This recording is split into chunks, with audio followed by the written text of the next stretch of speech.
Oke, baik anak-anak, kita lanjutkan materi yang kemarin terkait sifat wajib dan sifat mustahil dari para rasul.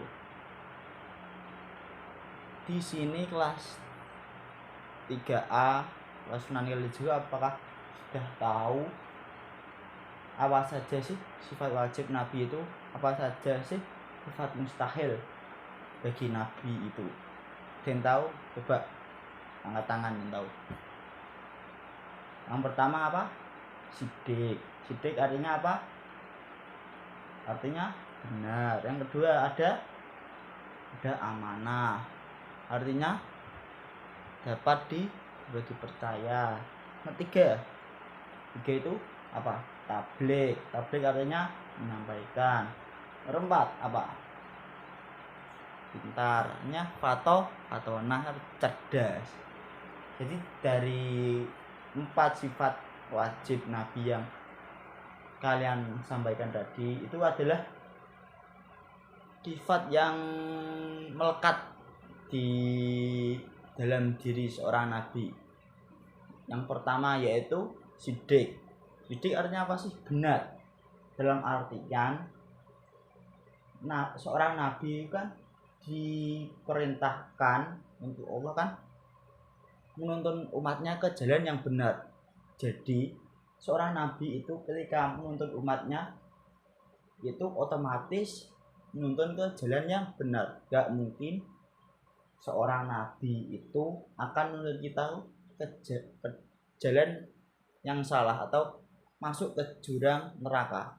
Sudah pasti nabi itu menuntun kita ke jalan yang benar. Makanya salah satu sifat wajib nabi itu adalah sidik. Artinya benar. Yang kedua, sifat wajib nabi ada apa? Amanah atau dapat dipercaya. Jadi seorang nabi itu harus dapat dipercaya, dapat dipegang omongannya. Ketika melakukan sebuah perintah atau perintah untuk menyeru umatnya untuk mengerjakan sholat, itu harus dipercaya, harus ada dalil-dalilnya. Ini loh dari Allah memerintahkan untuk sholat. Agar apa? Agar umatnya itu percaya. Jadi seorang nabi itu bisa dapat dipercaya, bisa dipertanggungjawabkan apa yang beliau sampaikan. Nah, yang ketiga adalah tabligh atau menyampaikan. Jadi seorang nabi ketika mendapatkan wahyu dari Allah Subhanahu wa taala harus langsung disampaikan kepada umatnya. Tidak mungkin seorang nabi itu ketika menerima wahyu dari Allah Subhanahu wa taala itu tidak disampaikan kepada umatnya. Jadi kenapa kok nabi punya sifat tabligh? Ya nabi itu harus bisa menyampaikan wahyu dari Allah Subhanahu wa taala untuk umatnya, karena nabi diturunkan untuk menuntun umatnya ke jalan yang benar itu. Nah, sifat wajib yang keempat adalah fatonah atau cerdas. Jadi anak-anak, dari 25 nabi yang wajib kita ketahui itu 25-nya semuanya itu tidak ada nabi yang bodoh, itu tidak ada, semuanya cerdas. Mulai dari Nabi Adam sampai Nabi Muhammad itu semuanya cerdas semuanya. Karena tidak mungkin seorang pemimpin umatnya itu kok bodoh atau umatnya itu loh lebih pintar daripada pemimpinnya sendiri. Itu kan ya gak enak dilihatnya. Jadi seorang nabi itu wajib memiliki sifat yaitu fatonah.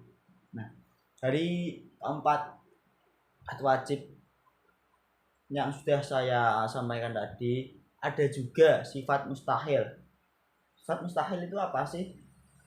Sifat yang tidak akan dimiliki nabi dan rasul.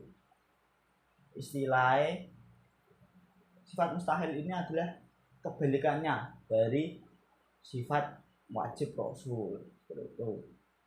Contoh sidik kan artinya benar. Nah, sifat mustahilnya itu apa? Sifat mustahilnya adalah hizib atau salah. Terus amanah, ringan dapat dipercaya. Lah, sifat mustahilnya apa? Sifat mustahilnya adalah khianat atau curang. Terus tablik, artinya menyampaikan. Lah, sifat mustahilnya apa, Tat? Sifat mustahilnya adalah kitman atau tidak menyampaikan. Terus fatona, artinya cerdas. Lah, sifat mustahilnya apa, Tat? Sifat mustahilnya adalah balada atau bodoh.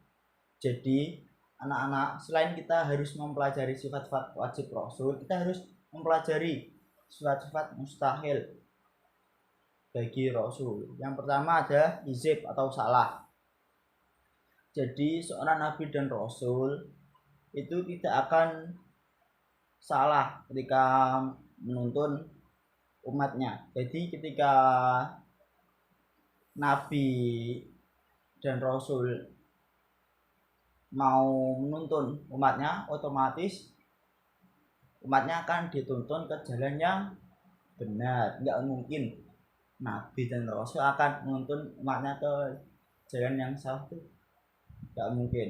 Sudah pasti mereka nabi dan rasul akan menuntun kita selaku para umatnya akan dituntun ke jalan yang benar menuju surganya Allah Subhanahu wa taala. Semoga besok di hari kiamat kita bisa bareng-bareng sama nabi masuk ke surganya Allah Subhanahu wa taala. Amin amin ya robbal. Nah, selanjutnya sifat mustahil bagi rasul apa sih, Tat? Yang kedua adalah khianat atau curang.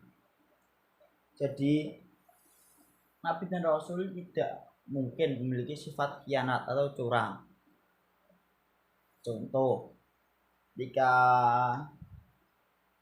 nabi mempunyai ilmu, jika beliau mengajar, itu nabi tidak mungkin atau tidak pernah sekalipun meminta imbalan berupa uang ataupun bahan pokok makanan dari umatnya. Nabi senantiasa ikhlas memberikan ilmunya, mengajari umat-umatnya mengaji, tata cara sholat itu diajari secara ikhlas, gak mengharap imbalan atau apapun itu. Jadi nabi itu dapat dipercaya, enggak